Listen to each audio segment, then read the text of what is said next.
उठाकर जो है इस मांग को करना चाहिए। हमको रुककर काम नहीं होगा, थक कर भी काम नहीं होगा। हमको वीपी सिंह साहब ने दिया है, मगर मैं इतना ही कहूँगा, अभी तो असली मंजिल पाना बाकी है, अभी तो असली मंजिल पाना बाकी है, अभी तो इरादों का इम्तिहान बाकी है।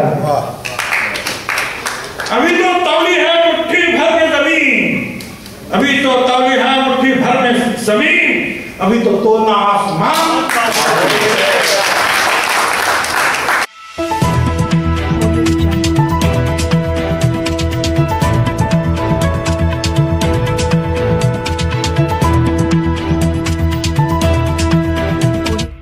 इस न्यूज चैनल पर जो भी वक्ता ने कहा वो उसकी अपनी राय है, जिसकी पुष्टि नेशन न्यूज इंडिया नहीं करता। धन्यवाद। 50% आरक्षण एक राज्यकर्ता के राजा के हैसियत से अपनी प्रजा को दिया, उनका भी जन्मदिन कल है। दोनों हमारे जो हमारे लिए भगवान है सारे,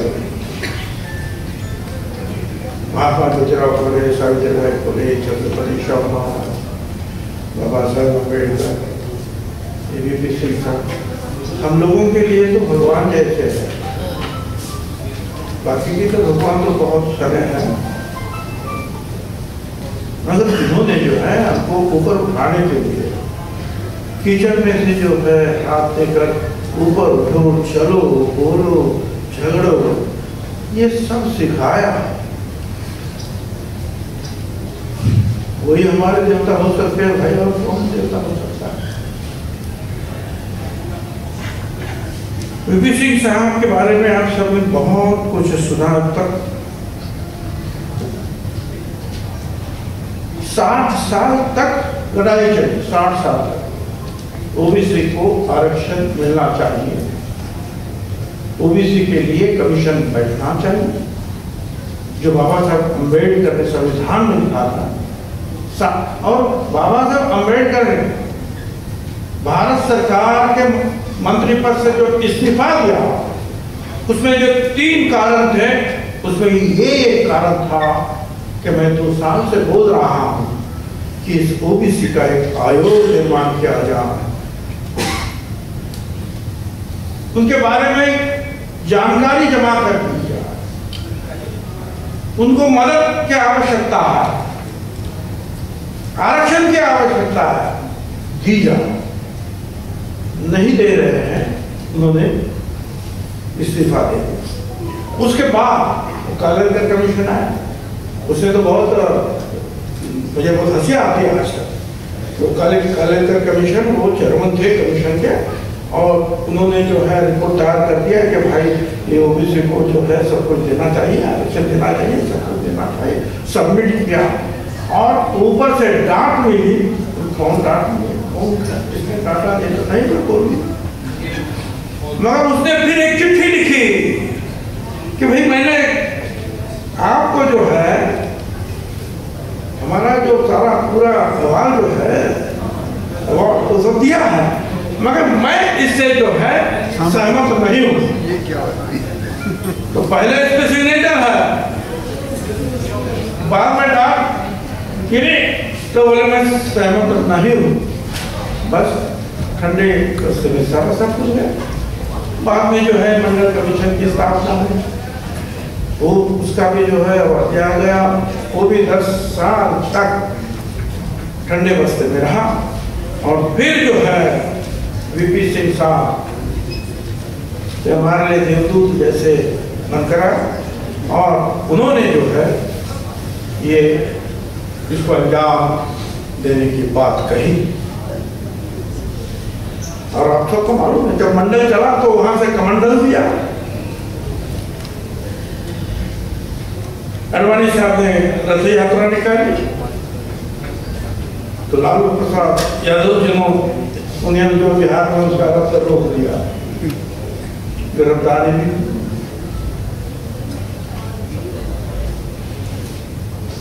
मंडल का भी रथ निकला,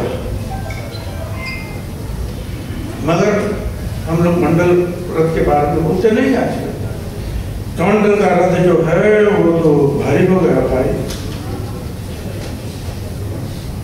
चंद दिनों के बाद जो है आप सबको मालूम है उनका जो सपोर्ट किया गया और वीपी सिंह साहब का गवर्नमेंट गिरा गया।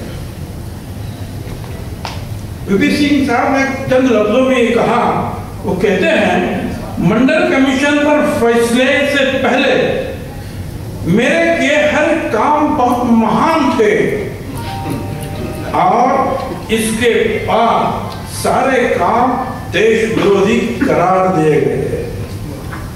हालांकि मेरी टांग टूट गई लेकिन मैंने गोद दाग ही दिया।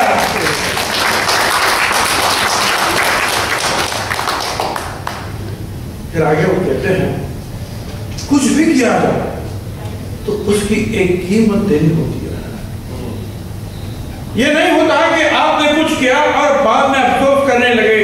मंडल लागू किया तो उसका दाम भी देना होता, उसकी कीमत देनी होती।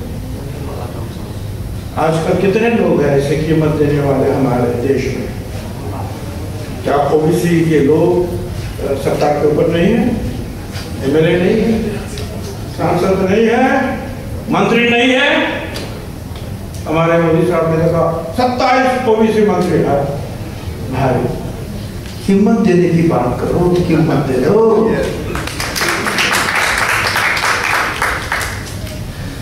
बहुत बड़ी कीमत उन्होंने चुकाई, मगर हम लोगों ने जो है उनको भुला दिया। कितने लोगों के दिलो दिमाग में वीपी सिंह साहब, चंद लोग जो है जो ओबीसी के बारे में बार बोलते हैं उनको पता है। मैं क्या ओबीसी समाज को मालूम है कौन वीपी सिंह साहब कौन थे, क्या कैसे क्या क्या क्या हुआ उसके बाद कुछ पता नहीं है। बड़ी दुख की बात है, ये हमको करना चाहिए तो हम नहीं करते। क्या करें? आरक्षण चाहिए। ये जो अन्याय की बात जो है छत्रपति शिवाजी महाराज के ऊपर भी हुई है। उनका राज्याभिषेक नहीं होता था, कहते थे कि वो निचली जाति क्या है, तो वहां के हमारे जो बम्बई लोग थे उन्हें नहीं करेंगे तुम्हारा राज्याभिषेक। तो यहाँ से काशी से कोई दूसरा एक कोई अमर लेके गए राज्याभिषेक का। ये जो हमारे जो एक शाहू महाराज वो पंचगंगा नदी जो है वहाँ उसको रिवर जो उसके स्नान कर रहे थे, तो राजा जब स्नान करते हैं तो कुछ जो है मंत्र तंत्र जो है पढ़े जाते हैं, तो उनका जो पुरोहित था खुद उनका के साथ ये जो बमन जो बोल रहा है जो कुछ मंत्र तंत्र ये जो है ये वेदोक्त नहीं है, ये पुराणोक्त है। तो ये क्या बात है? वेदोक्त क्यों नहीं भाई? तुम वेदोक्त मंत्र क्यों नहीं बोल रहे? तो बोले तुम राजा नहीं हो सकते। अरे क्यों क्यों नहीं हो सकता? उससे जो उनके जो दिमाग में वो बात बैठी, फिर उनकी समझ में आया ये सारे लोग शिक्षित है, हमारे सारे लोग अनाही है। जहाँ भी जो किसी भी कचहरी में जाओ वहाँ वही लोग देख रहे हैं, लिखने वाले लोग वही हैं, झगड़ने वाले भी वही लोग हैं, और इंसाफ जो इंसाफ देने वाले भी वही है। हमारे लोग तो सिर्फ जो है पूछे कि भाई हमारा ये हुआ ना वो हुआ। शिक्षा के बाद आगे चले, और फिर जो उन्होंने तय किया कि हमारे लोगों को भी जो है कि ऐसे ऐसी जगह पर काम मिलना चाहिए। उसके पहले महात्मा ज्योतिराव फुले ने कहा था, मराठी में क्या था, कामे द्यावी वाटून जातीच्या प्रमाणा, मतलब ये सारे काम जो है वो अपने अपने जाति का जो प्रमाण है उसके तहत बात कर दीजिए। मंतव्य का तो पहली बात जो है रिजर्वेशन की बात महात्मा फुले ने इस भाषण में की कि बांट दो इन कामों को, एक जगह सबका बांट दो इनका। फिर उन्होंने ये भी कहा था, और मैं फिर से आपको कहना चाहूंगा कि ध्यान देने का, उन्होंने ये कहा था कि वो भी मराठी में सत्ते विना सर्व काळ झाला अवकाळ, मीन्स अगर आपके पास पावर नहीं है, बिना पावर के आपके सारे सपने जो है कुछ काम के नहीं है, वो नहीं पूरे नहीं हो सकते, खत्म हो जाएगा आपके सपने। तो सत्ता में आना ही चाहिए आपको। डॉक्टर बाबा साहब अम्बेडकर ने वही कहा उन्होंने कि जाओ सत्ता में जाओ, सत्ता हासिल करो, फिर तुमको तुम्हारी जो भी तुम्हारे सपने हैं, मांग है, आगे आने के लिए जो आप तरस रहे हैं वो सब पूरा होगा। सही बात है ना भाई? छत्रपति शाहू महाराज राजा थे सत्ता में, तो 1902 साल में जो लंदन में थे, उनका बर्थडे था, जन्मदिन था, वहां से जो ऑर्डर निकाली कि 50% आरक्षण मेरे कोल्हापुर स्टेट में जो है दिया जाए। तो पहला कहने वाले तो महात्मा ज्योतिराव फुले, मगर पहले राज्यकर्ता इस देश में जिन्होंने आरक्षण दिया अपनी प्रजा को, उनका नाम छत्रपति शाहू महाराज, इनका कल जन्मदिन। इसलिए अच्छा, तो मैं ये कह रहा था कि सत्ता में जाना आवश्यक है, जो महात्मा ज्योतिराव फुले ने कहा वही बात आगे है। जब डॉक्टर बाबा साहब अम्बेडकर भारत सरकार में और वो तुम्हारे संविधान समिति में गए, तब तो तुम्हारा जो अपना संविधान, जो प्रिय संविधान, पवित्र संविधान बना। अगर वो नहीं है तो फिर सब क्या होगा? तो वहां गए, बैठे, और उन्होंने टांगे अड़ाने की कोशिश की। सारी बातें इतनी सरल नहीं हुई भाई। फिर भी वो सत्ता में थे, वहां बैठे और उन्होंने जो है संविधान लिखा। तब तुमको जो है ये बोलने के लिए, लिखने के लिए, कहीं भी रहने के लिए, काम करने के लिए ये जो आजादी मिली, उसका कारण जो है वो संविधान। हमको वोट देने का अधिकार मिला, अमीर हो या गरीब हो, हिंदू या मुसलमान, एक वोट का अधिकार, सबको समान। बाबा साहब संविधान सत्ता में जाना चाहिए। और वीपी सिंह साहब ने भी मंडल आयोग दिया, सत्ता में थे, प्राइम मिनिस्टर थे, तभी मैं तो वो तो मंडल आयोग तो पड़ा हुआ था 10 साल से भाई, आयोग तो तैयार था, 10 साल से इम्प्लीमेंटेशन नहीं हो रहा था, सत्ता में आए, इम्प्लीमेंटेशन हो गया। तो ये जो सत्ता है, और बाबा साहब अम्बेडकर ने ये भी कहा था कि संविधान तो मैं लिख रहा हूँ, लिखा है, ये बहुत अच्छा है, ये अगर अच्छे लोगों के हाथ में जाएगा तो बहुत अच्छा होगा, मगर यही अगर गलत लोगों के हाथ में ये संविधान जाएगा, गलत सत्ता के हाथ में संविधान जाएगा, तो उसका जो है कुछ अर्थ नहीं निकलेगा, दुख होगा, तकलीफें होगी। ये क्यों बोल रहा है समझ रहे हैं कि मुझे क्या कहना चाहिए? संविधान अच्छा है, उसको हाथ में किसके ये संविधान, कुछ भी करो चलता है। आपने कहा कि ये जो अफजल सिंह साहब की बात कही, सही बात है। मैं डिप्यूटी चीफ मिनिस्टर था महाराष्ट्र का, और ये क्या जंतर मंतर में बैठे थे, धूप में हम, और यही जो है केंद्रीय शिक्षण संस्था में हमको आरक्षण चाहिए, ठीक है? तो हमको बुलाया आप लोग बोले क्या इसके लिए क्या किसी लोगों को ये क्यों नहीं दे रहे, उनको दे दिया। 2007 से मेरे ख्याल से उन्होंने आरक्षण केंद्रीय संस्था 2017 में निकाल दिया गया।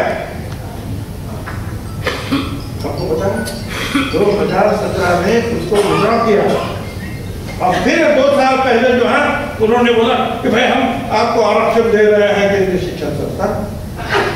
अरे भाई वो तो दिया था अफजल सिंह साहब ने, आपने तो निकाला, और फिर आप देने की बात कर रहे हैं।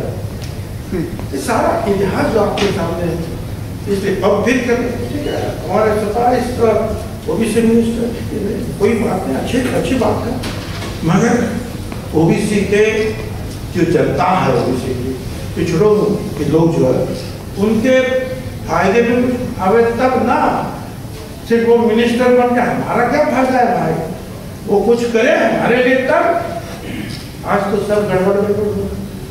अभी तो आपने कहा शिक्षा बहुत बड़ी है, आप पढ़े आप पढ़े, अब जो है आप IAS हो या नहीं हो, फिर भी जो है आपको वहाँ सेक्रेटरीट में जो भारत सरकार दिया जाएगा, चुन चुन कर लिया जाएगा। ऐसा नहीं चुन कर। आपने कितनी क्या सीखा हमने, अभी यही होना है तो UPSC और ये सब क्या काम का है, सेक्रेटरी तो ऐसे बनना है, हो रहा है। हम लोग चुप हैं। ये क्यों हो रहा है, इसका कारण है हम लोग जो है पिछले एक बहुत अच्छा था, एक ऐसा बैठा हुआ हाथी था वो उठता ही नहीं, इसको कितना भी करो उठता नहीं, सब बैठा। आपने कहा रास्ते पे आना है, रास्ते पे आने के लिए उठना तो चाहिए हाथी, तब वो चलेगा। अब क्या करें, हमारे महाराष्ट्र में तो ओबीसी के 400 जाते हैं और हमेशा जो ये इसके खिलाफ वो उसके खिलाफ वो, अपने आपस में झगड़ा चालू है। बिहार में भी हम लोग लड़ रहे हैं। बाबा साहब अम्बेडकर ने भी कहा था सीखो, संगठित बनो और संघर्ष करो। सीखे, कुछ संगठित भी बने, मगर संघर्ष किसके साथ करना था वही भूल गए। संघर्ष आप अपने आप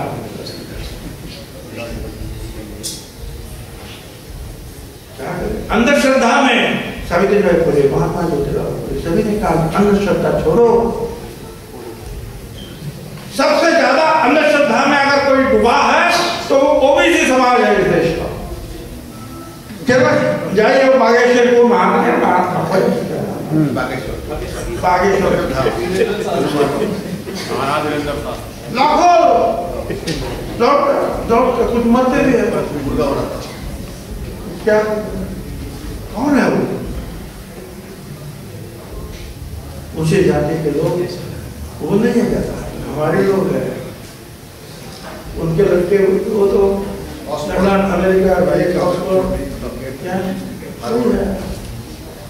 वहाँ ऑक्सफोर्ड क्या हार्वर्ड, हम लोग यहाँ बैकवर्ड।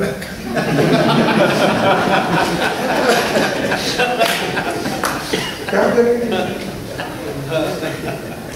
उनका चला ठीक है, हम लोग भाग रहे इसके बाबा जिंदाबाद, बाबा जिंदाबाद, बाबा जिंदाबाद। क्या हम इससे बाहर आ सकते हैं? कोशिश तो हम करते हैं। साहब सभी लोग हम अपने ओर से जो ताकत लगा यही एक जो है मेरे ख्याल से, और मुझे याद आता है आती है ये शरद यादव साहब और उन्होंने कहा कि मुझे मैं तो अभी थक गया हूँ, आप लोग जो है इस लड़ाई को आगे बढ़ाएंगे।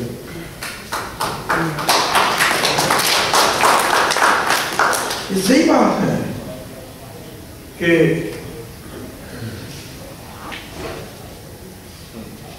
बाबा साहब अम्बेडकर को भारत रत्न देने का काम जो है वो किसने किया था? वीपी सिंह साहब ने किया था, चित्र भी लगवाया था संसद। और उनको जो है संघर्ष काफी करना पड़ा। कुछ सारे लोग हमारे शरद यादव जी है, यादव जी है, गुलाम सिंह यादव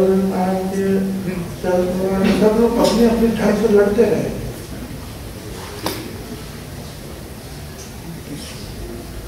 मगर जो जो लड़ते हैं उनको तकलीफ में डालने की बातें तो होती है। एक शरद यादव जी आए थे हर साल 28 नवंबर को, जहाँ महात्मा ज्योतिराव फुले और सावित्रीबाई फुले का घर है, वहाँ हम जाते हैं, उनको आदरांजलि ज्ञापन करते हैं। तो मैं तो जेल में था, हमारी सरकार के जो उतना प्यार है तो कहा कि भाई तो हमारे साथ ही रहो, भारत मत रखो अंदर, कोई बात नहीं है। तो मैंने उनको कहा कि भाई यादव शरद यादव जी को उनको कहो कि वो जाए और चीफ मिनिस्टर बने। तो उन्होंने वहाँ कहा था इस देश में तो यही हुआ है, बड़ों की चाटते हैं और छोटे को लगाते हैं। ये ऊपर को चाटते क्या बोले? ऊपर को चाटते हैं, नीचे को काटते हैं। ऊपर चाटो नीचे काटो। उन्होंने वहाँ कहा अरे मेरे भैया यही तो चला है। और आज भी हमारे लोग जो है कुछ नहीं है, ये सबसे जो है अभी ये जो है मंडल आयोग किया, मंडल कितना किया मंडल आयोग, जब पूरा मंडल आयोग मिला बिल्कुल नहीं। सिर्फ आरक्षण जो है पॉलिटिकल आरक्षण वो भी सारे स्टेट में पूरा नहीं मिला। महाराष्ट्र में जो है महात्मा फुले समता परिषद की ओर से 1 लाख लोग जो है हमने बड़े धूप में बिठाया था। मैं भी मिनिस्टर था, शरद पवार साहब के मिनिस्टर थे, और हमने कहा सारा मिनिस्ट्री उधर बैठा था। हमने कहा हमको एक ही बात चाहिए, जो वीपी सिंह ने जो है ऐलान किया है मंडल आयोग का, वो महाराष्ट्र में जो लागू किया जाए। मैं शिवसेना में था, मंडल के ऊपर से जो है गड़बड़ी हो गई, मैंने छोड़ दिया। 25 साल शिवसेना बड़ी करने में काम कर रहा था।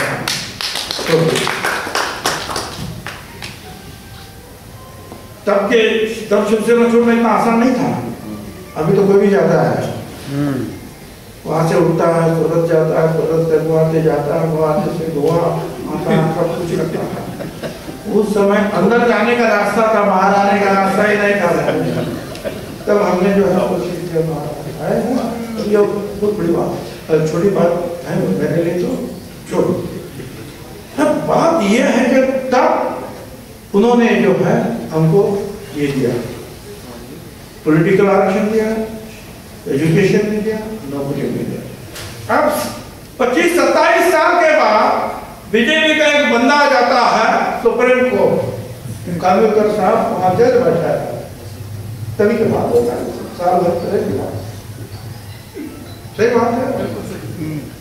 बोले एम्पिरिकल डाटा कहाँ है? अब देखिए, अभी मैं थोड़ा समझ लेना। 2010 में एक केस हुआ, वहां बताया गया कि ट्रिपल टेस्ट करो तब तुमको मिलेगा। क्या बचाओ कर? एक पहली बात तो ये है कि पहले अपने इलाके में जितना आदिवासी है उनका आरक्षण, उनकी जितनी संख्या उतना आरक्षण उनको दे दो। संख्या ज्यादा है तो उनको 40% आरक्षण दे दो, ठीक है? ये पहली बात। दूसरी बात क्या है, जो 50% से ऊपर नहीं जाना चाहिए, 50% के ऊपर नहीं जाना, तो बचा कितना? 10। चलो 10 तुमको मिलेगा। अच्छा ठीक है, 10 तभी मिलेगा जब एम्पिरिकल डाटा तुम्हारा आएगा तब। तो हम जो हमारे गए सुप्रीम कोर्ट में, हमने कहा कि भाई ये एम्पिरिकल डाटा ये वो सब मांग रहे हैं, 2011 से जनगणना होनी है, तो भारत सरकार को बोलो कि इसका जो है जनगणना जो है जाति गणना होनी चाहिए, जाति गणना, इस जनगणना में जाति गणना करो ओबीसी की। तो मेरा जो लड़का जो समीर जो है वो मेंबर पार्लियामेंट था, मैंने कहा यार हम लोग गए तो सही बात है सुप्रीम कोर्ट, तो तुम तो पार्लियामेंट सांसद हो, उठाओ इस बात को। उसने लोग उठाने की कोशिश की, तो गोविंदनाथ राव मुंडे उपनेता थे बीजेपी के, मैं उनको धन्यवाद देता हूँ। वो बाहर निकल, बीजेपी को पूछा भी नहीं उन्होंने, वाह चलो सही बात है। जब भेड़ बकरियां उसका जब गन्ना होती है तो हम लोगों की क्यों नहीं होती है? शुरू हो गया, फिर एक दारू प्रसाद ये वो सब जो है सब जो उड़ गए। पवार साहब को बोला कि पवार साहब मिनिस्टर में देना चाहिए। कैबिनेट ने कहा कि देख उधर प्रणब मुखर्जी आए, उन्होंने ऐलान किया कि हम जो है ये जाति गणना करेंगे, जो कर आप बोल रहे हैं वो हो जाएगा। हम खुश हो गए। सुप्रीम कोर्ट बोला कि तुम्हारा काम हो गया, तुम अब ये केस वापस ले लो। हमने केस वापस ले लिया। जब उस काम शुरू हो गया, क्या किया उन्होंने, जो दशवार्षिक सेंसस होता है जनगणना, वो कानून के तहत होती है। कुछ गलत बोल दिया तो उसको ये सजा है, पनिशमेंट है। इन्होंने क्या किया, उनको नहीं कहा, इन्होंने क्या कहा, ये जो है गांव की है, ये ग्राम विकास रूरल डिपार्टमेंट करेगा, और शहर का है वो अर्बन जो डिपार्टमेंट जो है तुम्हारा अर्बन डेवलपमेंट वो करेगा स्टेट का। और वो चलो फिर ठीक है, वो तो 2000 साल में सारा जो रिपोर्ट आ गया वो मोदी साहब के हाथ में। तब जेटली ने कहा कि मैंने रिपोर्ट पढ़ा और बहुत हालात बेकार है इन लोगों की, गलत, इनको कुछ ना कुछ देना जरूर है, इसके इनको न्याय करने की आवश्यकता है। उन्होंने आंकड़ा नहीं बताया।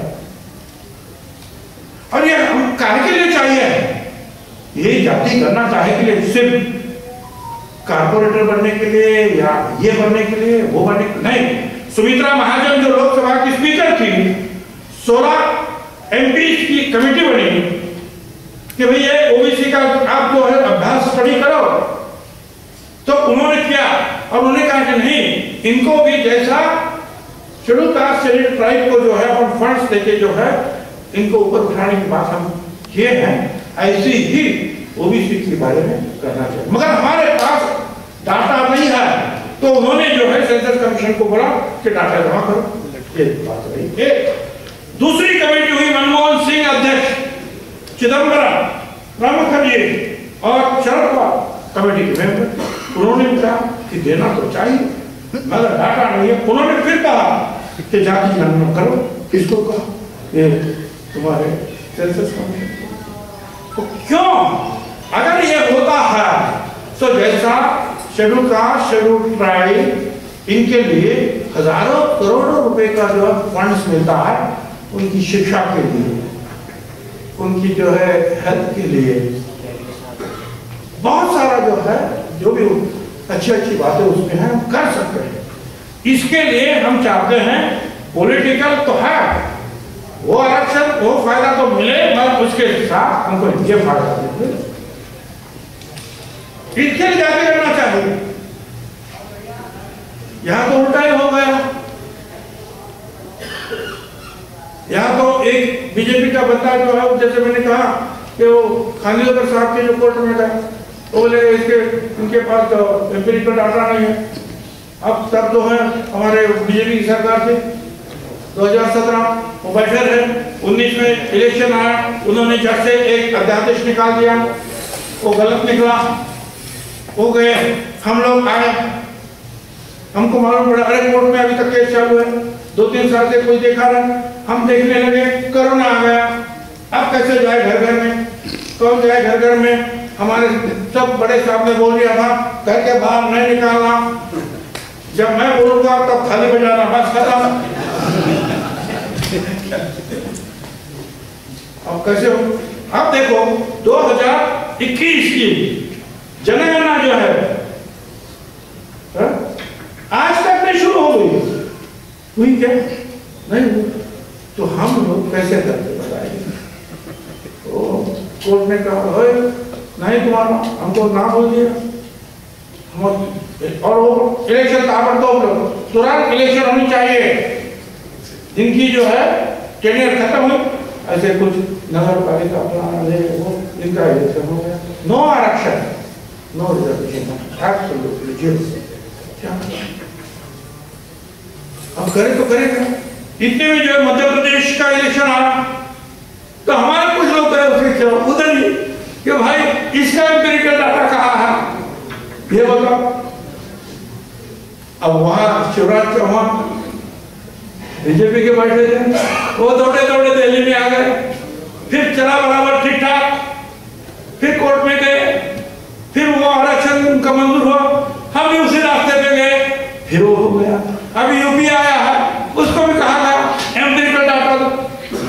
कहने की बात यह है कि एक जजमेंट से जो है सिर्फ महाराष्ट्र को तकलीफ में लाने की जो बात कुछ लोगों ने कही कि सारा देश का जो आरक्षण खतरे में है वो इसे। अब जो भी है जिसका भी इलेक्शन है उसको चलो एम्पिरिकल डाटा जमा करो, और एम्पिरिकल डाटा जमा करे तो कर वो आसान तो बात नहीं। ठीक है, जाति गणना के लिए हमने भी एक प्रस्ताव पास किया है, अभी तक तो नहीं हुआ, अब हमारे जो नीतीश कुमार जी वो जाति गणना करने लगे तो फिर कोर्ट आया बीच में, भाई तुम क्यों कर रहे हो? अरे भाई तो तुम हमको पूछते क्यों है कि तुम कितने हो? ना केंद्र भारत सरकार करे ना स्टेट गवर्नमेंट करे, और करना शुरू कर दिए तो तुम पूछे क्यों करते हो? और तुम अगर कुछ लेने देने की बात हो तो हमसे पूछे तुम्हारा डाटा किधर है?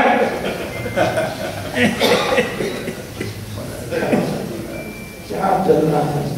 फुटबॉल जैसा इधर से उधर, उधर से उधर, कोई गोल नहीं हो रहा है, वो से ऐसे बैठे देख रहा है। अब ये सारी जो है कहने के लिए तो बहुत सारी बातें हैं, पर आप लोग जो है बहुत तकलीफ में जो है बस बहुत देर से बैठे हैं। हाँ तो सही बात करी कि 10% जो है वो मतलब ओपन के लिए दे दिया है। किसने मांगा था मुझे पता नहीं है, तो 10% दिया ना उनको। अब वो 10% का एम्पिरिकल डाटा कहाँ है? नहीं है। तुम हमको पूछता एम्पिरिकल डाटा, उनको क्या नहीं पूछता? खत्म कर दिया। एक तो जो है उनको नहीं देना, क्योंकि आरक्षण ये जो है ये जो सामाजिक स्थिति में जो दबे हुए हैं उनके लिए आरक्षण है। शैक्षणिक सामाजिक स्थिति आज भी हमारा जो है, अगर गरीब भाई कोई करोड़ों रुपए का भी मालिक हो, गांव में जाएगा तो लंबे बैठो बोलेगा, दूर बैठो। सही बात। तो इससे ऊपर उठने के लिए जो ये आरक्षण की बात रही ना, एक कुछ और ये नहीं कि गरीब लोग, अरे आज समझो ये गरीब है, इसको आरक्षण दिया, कल इसने अच्छा धंधा किया और 1 करोड़ रुपया कमाया तो क्या करेगा? इसको आरक्षण निकाल दिया, क्या करेगा? या एक कोई एक अमीर आदमी है, उसको आरक्षण नहीं दिया, वो कल उसका धंधा बैठ गया, वो गरीब हो गया, अब उसको क्या करेगा? तो ये अमीरी और गरीबी जो है ये आने जाने वाली बात है, मगर इस सामाजिक व्यवस्था 5000 सालों से हमारे ऊपर जो रखी गई है हमारे सर के ऊपर, इससे ऊपर उठने के लिए जो आरक्षण की बात है, लड़ाई तो हमारी जो है चालू रहनी चाहिए। और हम ये तो है कि ठीक है, अभी हम वैसे जो अभी आपने ये भी बात कहा कि अभी तो सब प्राइवेटाइजेशन हो रहा है सरकारी नौकरी में। अब कहा उस समय तो आपने कहा 4% उस समय था, अब 2-3% की जो है भारत सरकार में ओबीसी के लोग नहीं है। आज कितने आया था? 1-2% होंगे तो हो गए, नहीं तो ओबीसी नहीं है। ओबीसी के लिए कुछ फंड रखते हैं, वो कितना पैसा है? एक आदमी को 1 महीने में 10 पैसा मिलेगा, इतना पैसा रखा है। वो भी किधर जाता है? 10 पैसा चलता नहीं, चलन से बाहर है। अच्छा, फिर मैं ये कहूंगा कि भाई चलो ठीक है, प्राइवेटाइजेशन तो हो ही सही, वहां भी तो दे दो हमको आरक्षण, चलो आरक्षण खत्म क्यों किया जाए? तो गवर्नमेंट में आरक्षण मिलेगा और प्राइवेट कंपनी में क्यों नहीं आरक्षण मिलेगा? आज भी जो है अमेरिका में जो है तो क्या आपको अब उस वहां जो है अगर वो उतने नहीं है छोटे लोग तो उनका जो है माल नहीं लिया जाएगा, धंधा उनका बंद हो जाता है। बराबर, तो क्यों नहीं करते? करो, हम सब लोग को। Press the bell icon on the YouTube app and never miss another update.